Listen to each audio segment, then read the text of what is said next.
El 29 de julio de 1965, la policía de la ciudad de Sama, de la prefectura de Kanagawa, recibió una llamada anónima sobre cómo un chico de no más de 20 años estaba matando varias aves con una pistola de perdigones, cosa la cual obviamente era ilegal. Llegó una patrulla, de la cual salieron 3 policías, 2 quedándose cerca de ella, vigilando que el chico no intentara salir de la zona boscosa, mientras el tercero iba directamente a buscarlo. El policía solitario caminó por el medio del bosque, cuando de golpe recibió un disparo de escopeta que terminó con su vida. Al escuchar el disparo, los otros 2 se hicieron presentes, saliendo heridos pero aún con vida. De entre los árboles salió el tirador, que les quitó a cada uno piezas de su uniforme, sus armas, las llaves de la patrulla y se largó del lugar. El tirador continuó huyendo hasta llegar a una tienda. Tomó un par de cosas, y mientras el tendero le cobraba, desde la radio que este último utilizaba para pasar el tiempo, salió en la noticia del tiroteo, dando una descripción del atacante, explicando que estaba vestido de policía y que se había robado una patrulla. El supuesto policía se puso nervioso, sacó su escopeta y apuntó al tendero, ordenándole que subiera a la patrulla, iniciando un secuestro. Dentro de la patrulla no pasó mucho, solo fue un viaje largo e incómodo de 2 horas. Eventualmente llegaron a un atasco, donde un hombre se quedó viendo a la patrulla. Pensando que lo habían reconocido, el supuesto policía dejó ir al tendero y secuestró a ese nuevo hombre. Con él hizo lo mismo. Otro viaje largo e incómodo, de casi hora y media, hasta llegar a la ciudad de Koganei, en Tokio. Aquí se estacionó fuera de un restaurante para tomar un poco de aire y descansar, cuando una pareja que salió del restaurante se le quedó viendo sospechosamente. Y pensando otra vez que lo habían reconocido, también secuestró a la pareja. El ahora cuarteto continuó su camino hasta llegar a Shibuya, donde la chica se empezó a sentir extremadamente mal y se terminó por desmayar. El secuestrador dejó bajar a los 3 en un hospital, mientras este se iba a una tienda llamada Royal Gun Shop, una tienda de armas, donde con escopeta en mano tomó de rehenes a los trabajadores, y mientras los amordazaba y los amarraba de manos y pies, también empezó a armarse para lo que venía. Cerca de las 6 de la tarde, con solo un par de minutos dentro de la tienda, llegó la policía, iniciando una situación de rehenes. En solo una hora se necesitó de más de 7,000 policías, 2 helicópteros y 180 ráfagas de balas, y aún con todo esto no lo pudieron arrestar. No fue hasta las 8 de la noche que un plan funcionó. La policía decidió dejar un poco de lado la salud de los secuestrados y llenar el edificio con gas lacrimógeno. Esto obligó al secuestrador a salir, siendo recibido por una turba de 100 policías que lo detuvieron a base de golpes. Con el tirador arrestado, finalmente la policía supo quién fue el causante de todo esto. Te presento a Misao Katagiri. Este hombre nació en 1947, por lo cual vivió justo después de la Segunda Guerra Mundial. Esto, junto a la muerte de su madre, lo hicieron un fanático acérrimo de las armas, hasta el punto de intentar crear las suyas propias.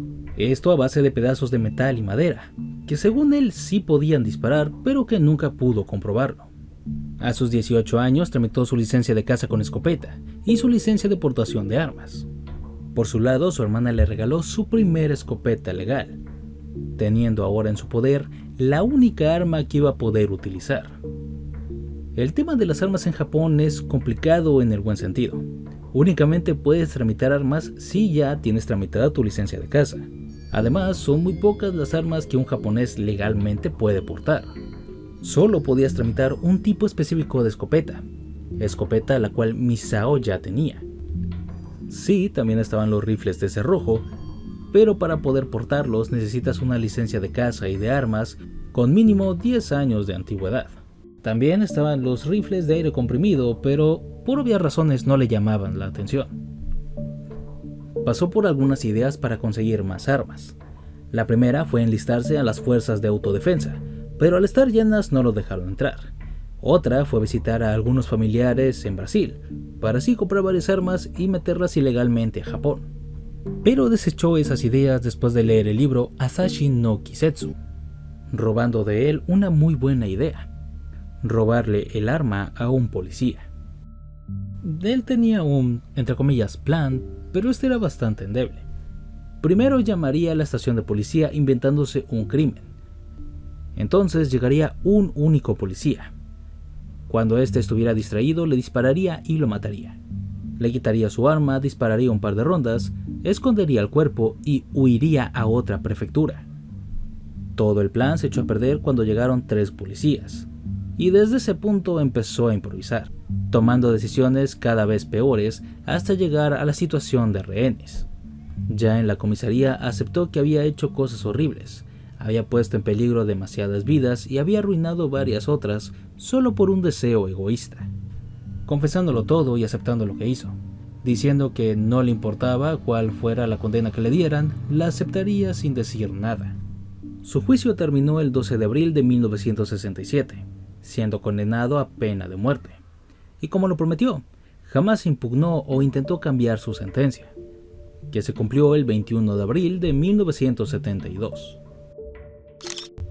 El 30 de noviembre de 1937, a escasos meses de iniciada la Segunda Guerra Sino-Japonesa, los lectores de los periódicos Nichi-Nichi Shimbun de Osaka y Tokio se levantaron con la noticia de una competencia bastante inusual. El mayor Tsuyoshi Noda, originario de Kagoshima, y el subteniente de infantería Toshiaki Mukai, originario de Yamaguchi, estaban a pocos días de desembarcar en China e ir directamente hacia Nanking. Pero antes de irse, y teniendo al periodista Shinju Sato como testigo, iniciaron una competencia. La competencia era ver quién de los dos era el primero en cortar 100 cabezas de soldados chinos. Y aquí te preguntarás, ¿para qué? ¿Qué es lo que ganarían con todo esto? El honor de matar a 100 soldados enemigos era más que suficiente. Pero también apostaron un whisky de origen estadounidense con un valor de $200 de la época. La continuación de esto salió 5 días después, el 4 de diciembre.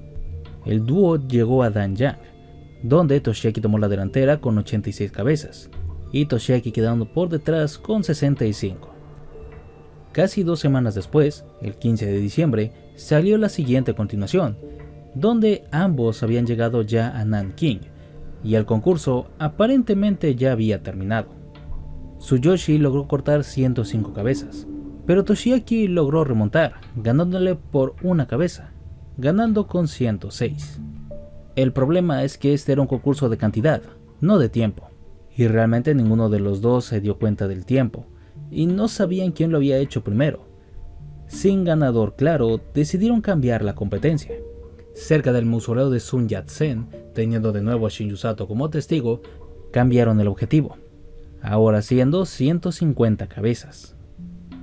Obviamente Shinju Sato era quien estaba dándole seguimiento al concurso, pero por alguna razón tuvo que regresarse a Japón antes de tiempo, por lo que no hubieron más actualizaciones del concurso durante casi un mes. Pero al final se supo qué pasó el 25 de enero de 1938. Toshiaki mandó una carta a las oficinas de Nichi-Nichi Shimbun en Osaka. En ella dijo que él había ganado a los pocos días de cambiado el objetivo, pero lo volvieron a cambiar. Como este regresaría en 2 meses a Japón, decidieron hacerlo un poco más difícil. El ganador sería quien cortara 500 cabezas, o quien tuviera la mayor cantidad antes de su regreso. El siguiente artículo se publicó el 20 de marzo, donde se dijo que para Tsuyoshi el concurso había terminado el 2 de marzo, teniendo como saldo final 374 cabezas. Pero antes de regresar, el dúo tuvo una última conversación, donde Toshiaki dijo que él continuaría completamente solo para por lo menos ganarle una vez, tardando 2 años, pero al final lográndolo. Después del 20 de marzo, la mayoría de las noticias se centraron en Tsuyoshi. Esta era la historia de cómo 2 valientes soldados, que nada más que su ingenio y 2 sables, lograron acabar con la vida de casi 1000 soldados chinos. Al regresar, él fue el primero en probar las mieles de la fama, no solo siendo visto como un valiente hombre, sino como un héroe y una leyenda, incluso habiendo una canción infantil que habla sobre él. Eventualmente Toshiaki también regresó, y así ambos podían disfrutar los frutos de su arduo trabajo, aunque claro, también tendrían que pagar las consecuencias. En 1947, durante los juicios de Nanking, ambos fueron enjuiciados por el concurso. Ellos dijeron que jamás habían hecho tal cosa como un concurso, pero por la gran cantidad de evidencia periodística y el hecho de que no lo habían negado hasta ese momento, hicieron que fueran declarados culpables, siendo condenados a muerte y cumpliendo su sentencia el 27 de enero de 1947. Ahora imagínate que lo que te conté fuera falso, o al menos hasta cierto punto. A día de hoy es un debate bastante extendido si es verdad que el concurso ocurrió o no. Ahora, Toshiaki y Tsuyoshi sí existieron, sí fueron enjuiciados y sí fueron condenados a muerte. Lo que se debate es el concurso. Aparentemente el gobierno imperial estaba buscando una historia, un símbolo que avivara el patriotismo, para que más gente joven se enlistara, encargando este trabajo a los grandes medios de la época, radio y periódico. Entre los encargados estaba Shinju Sato, quien estaba a pocos días de ser mandado junto a un pelotón hacia Nanking. Recién llegados a China, empezó a preguntarles a los soldados si tenían alguna historia interesante sobre la guerra, llegando con este dúo, quienes de forma burlona le contestaron que sí, habían cerrado un trato para hacer un concurso para cortar cabezas de soldados chinos. Les tomó una foto, que junto con la broma, a la cual le agregó un par de detalles más, ya tenía su historia completa. El por qué no lo negaron es simple. Fueron a la guerra y regresaron como héroes, probando por primera vez la fama, pensando que no habrían consecuencias, ¿para qué negarlo? Y para cuando las consecuencias llegaron ya era demasiado tarde. Aunque claro, con o sin el concurso eso no cambia absolutamente nada, ya que solo serían otro par de soldados que fueron partícipes de lo ocurrido en Nanking.